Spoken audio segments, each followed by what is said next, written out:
Hello, everyone. Welcome to this public lecture. My name is Eugene Nagasawa. I'm professor of philosophy and co-director of the John Hick Center for Philosophy of Religion at the University of Birmingham. I'm one of the organizers of this event. It's my great pleasure and great honor to introduce Professor William Lane Craig tonight. Professor Craig is currently research professor of philosophy at Talbot School of Theology and professor of philosophy at Houston Baptist University. He did his PhD at the University of Birmingham under the supervision of the late John Hick. Professor Craig has published over 30 books, including the Kalām cosmological argument, Time and Eternity, and Reasonable Faith. He has also authored more than 100 articles in professional journals, including the Journal of Philosophy, New Testament Studies, and the British Journal for Philosophy of Science.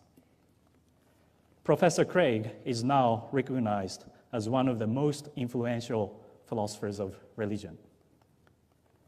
The topic of Professor Craig's lecture tonight is the Kalām cosmological argument, which was originally introduced by medieval Islamic theologians. Professor Craig has developed a contemporary version of this argument and significantly strengthened the argument by incorporating contemporary Big Bang cosmology and the mathematics of infinity. The Kalām cosmological argument is now one of the most discussed arguments for the existence of God. Ladies and gentlemen, please welcome Professor William Lane Craig. Thank you very much. Thank you very much.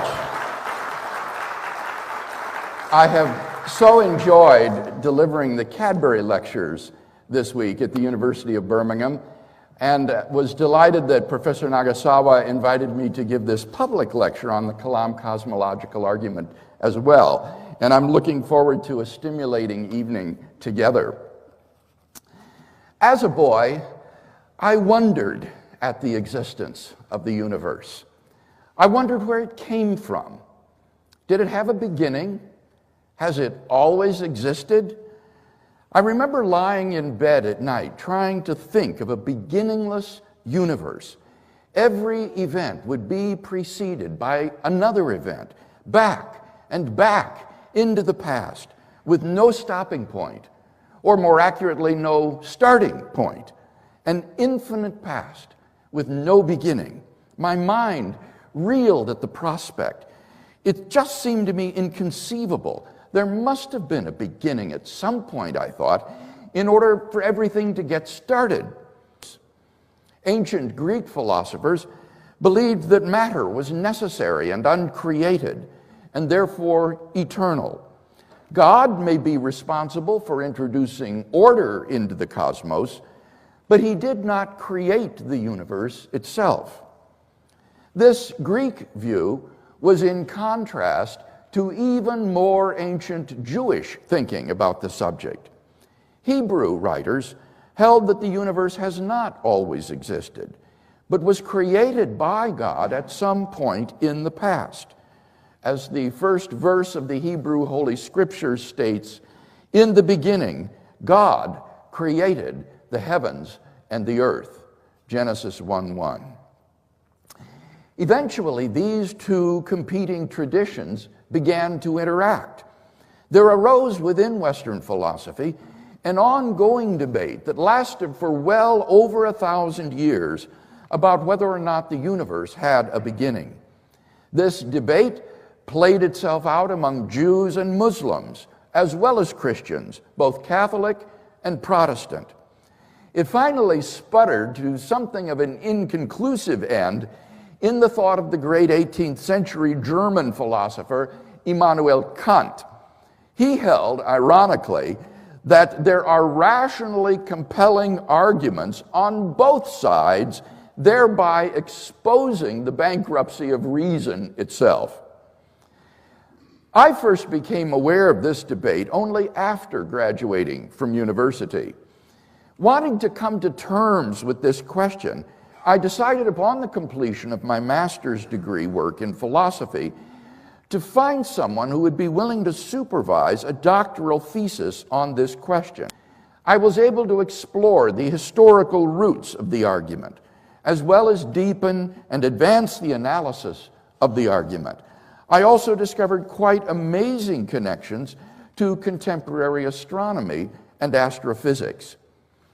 Because of the historic roots in medieval Islamic theology, I christened the argument the Kalām cosmological argument.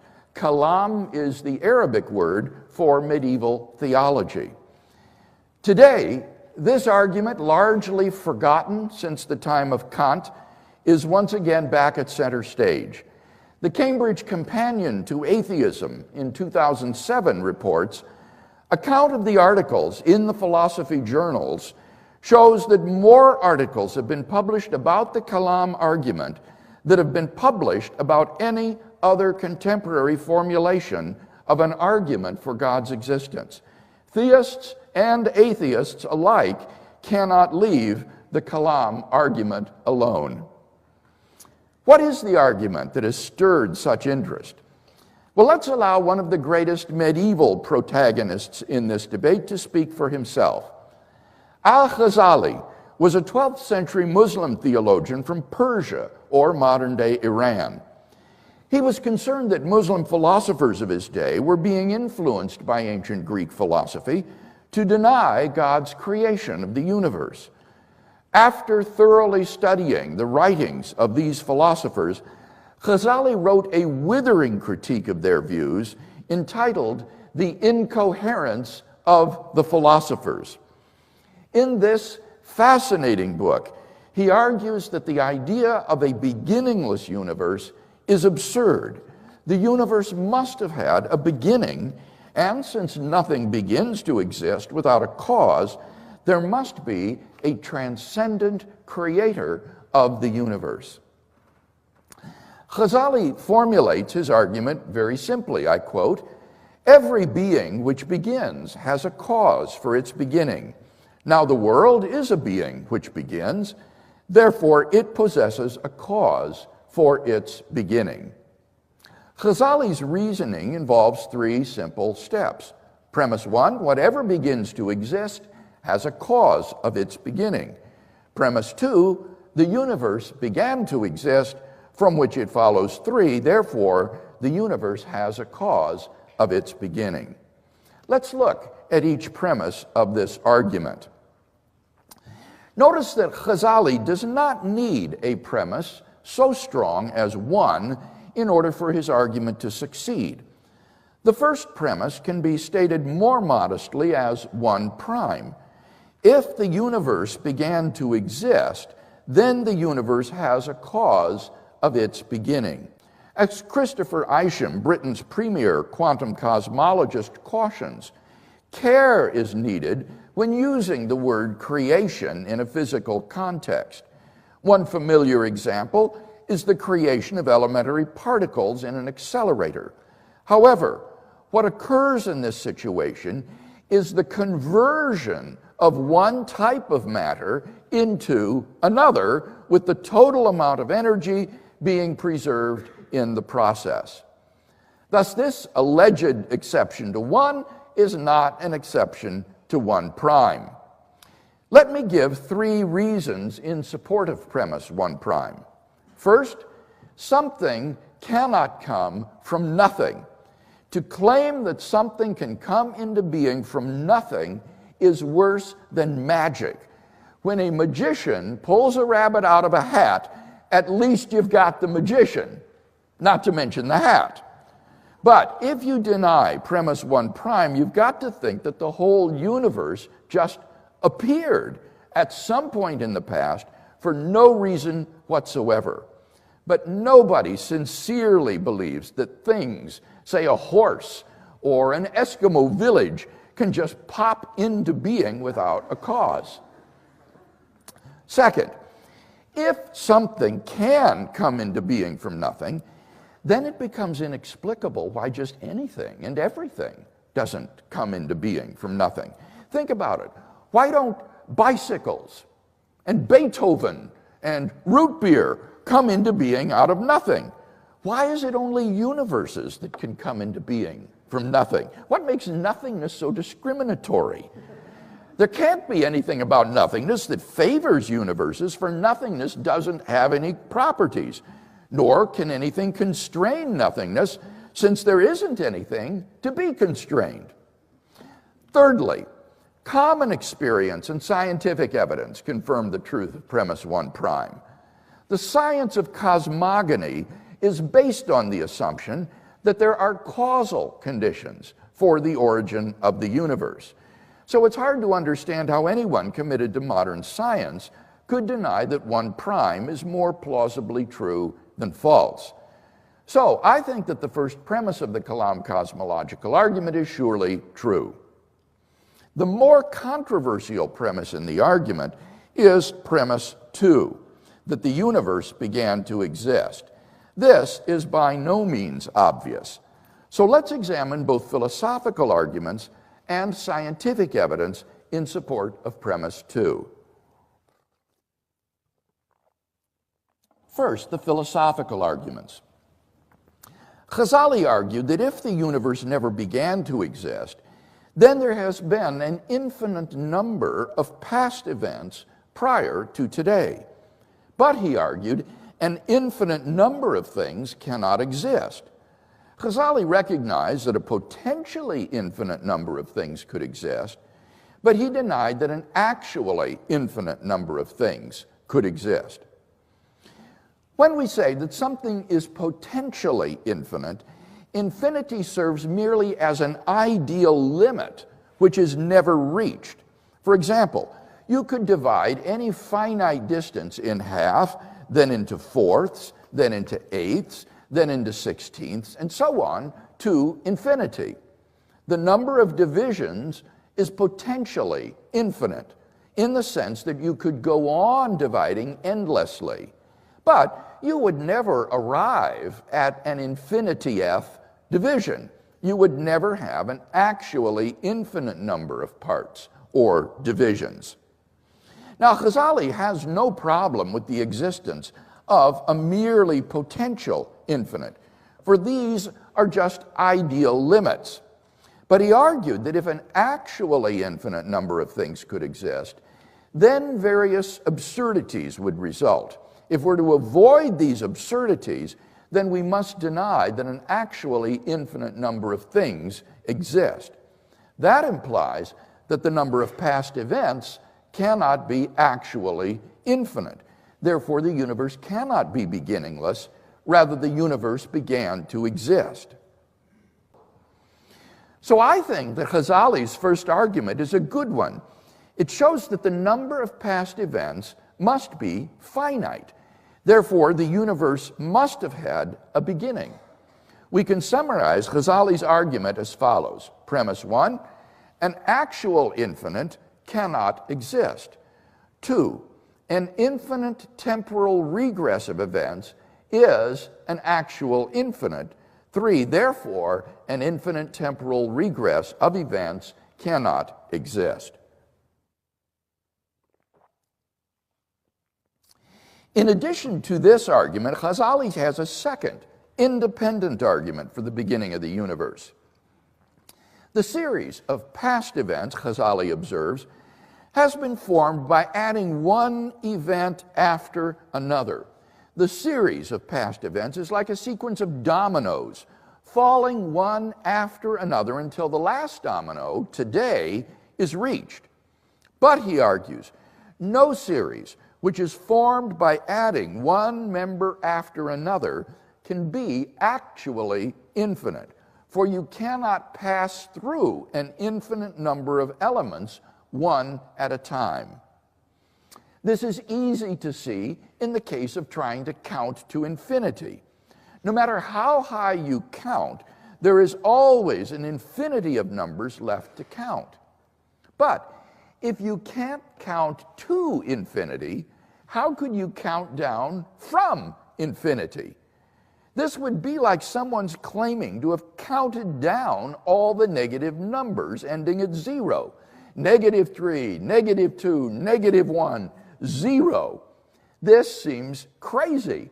For before he could count 0, he would have to count -1.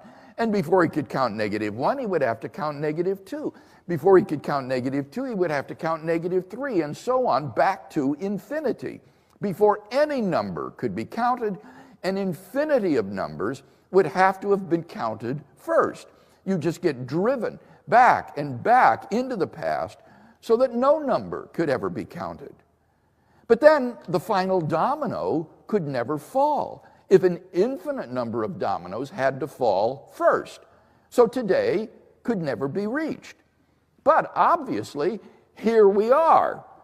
This shows that the series of past events must be finite and have a beginning. Ghazali thought to heighten the impossibility of forming an infinite past by giving illustrations of the absurdities that would result if it could be done. For example, suppose we meet someone who claims to have been counting down from eternity past and is now finishing. -3, -2, -1, 0. Why, we may ask, is he just finishing his countdown today? Why didn't he finish yesterday? Or the day before that? After all, by then, an infinite amount of time had already elapsed. So if the man were counting at the rate of 1 number per second, he's already had an infinite number of seconds to finish his countdown. He should already be done. In fact, at any point in the past, he has already had infinite time, and so should already have finished. But then, at no point in the past can we find the man finishing his countdown, which contradicts the hypothesis that he has been counting from eternity past. These illustrations only strengthen Ghazali's claim that no series which is formed by adding one member after another can be actually infinite. Since the series of past events has been formed by adding one member after another, it can't be actually infinite. It must have had a beginning. And so we have a second good argument for premise 2, that the universe began to exist. We can summarize this argument as follows. 1, a collection formed by successive addition cannot be an actual infinite. 2, the temporal series of events is a collection formed by successive addition. 3, therefore, the temporal series of events cannot be an actual infinite. One of the most astonishing developments of modern astronomy, which Ghazali could never have anticipated, is that we now have strong scientific evidence as well for the beginning of the universe. The first scientific confirmation of the universe's beginning comes from the expansion of the universe. All throughout history, men have assumed that the universe as a whole was unchanging. Of course, things in the universe were moving about and changing, but the universe itself was just there, so to speak. This was also Albert Einstein's assumption when he first began to apply his new theory of gravity, called the general theory of relativity, to the universe in 1917. But Einstein found that there was something terribly amiss. His equations described a universe which was either blowing up like a balloon or else collapsing in upon itself. During the 1920s, the Russian mathematician Alexander Friedmann and the Belgian astronomer Georges Lemaitre decided to take Einstein's equations at face value, and as a result, they came up independently with models of an expanding universe. In 1929, the American astronomer Edwin Hubble, through tireless observations at Mount Wilson Observatory, made a startling discovery which verified Friedmann and Lemaitre's theory. He found that the light from distant galaxies appears to be redder than expected.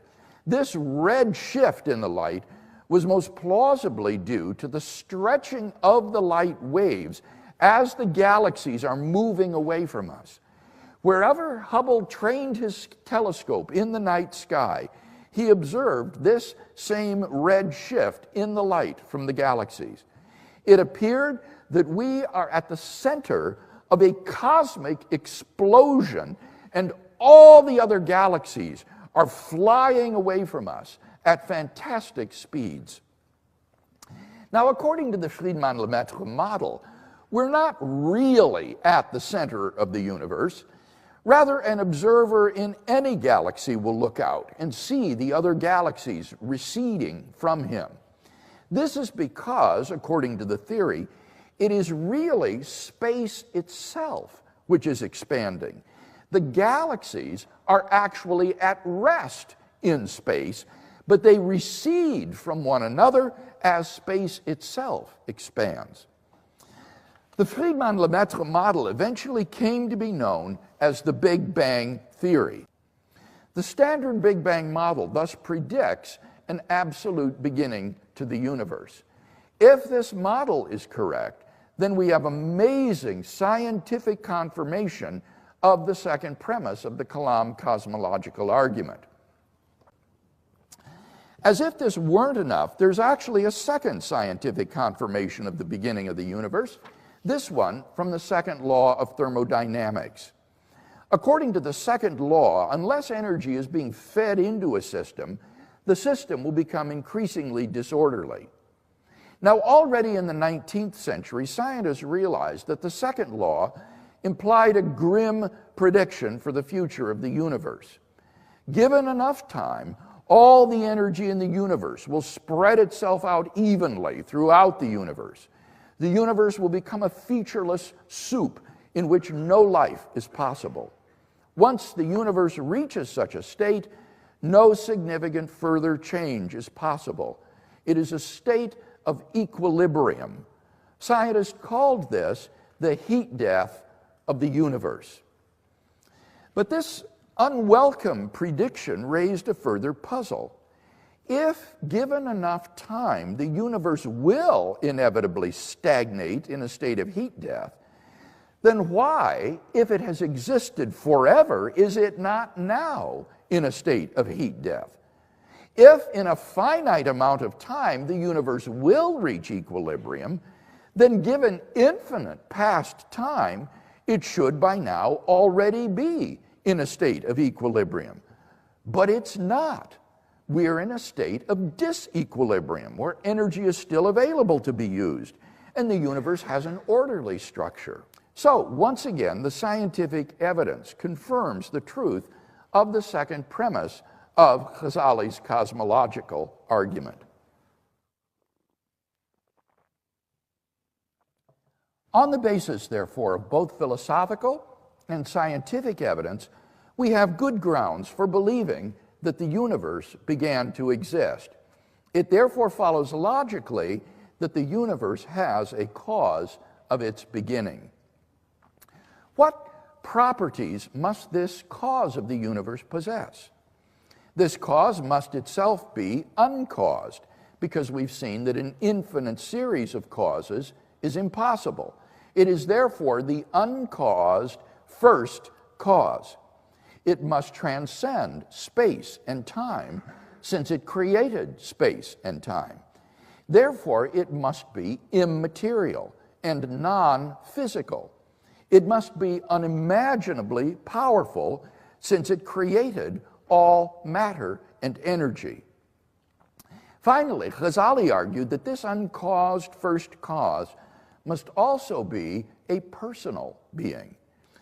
The Kalām cosmological argument thus gives us powerful grounds for believing in the existence of a beginningless, uncaused, timeless, spaceless, changeless, immaterial, enormously powerful, personal creator of the universe. And that is what everybody means by God.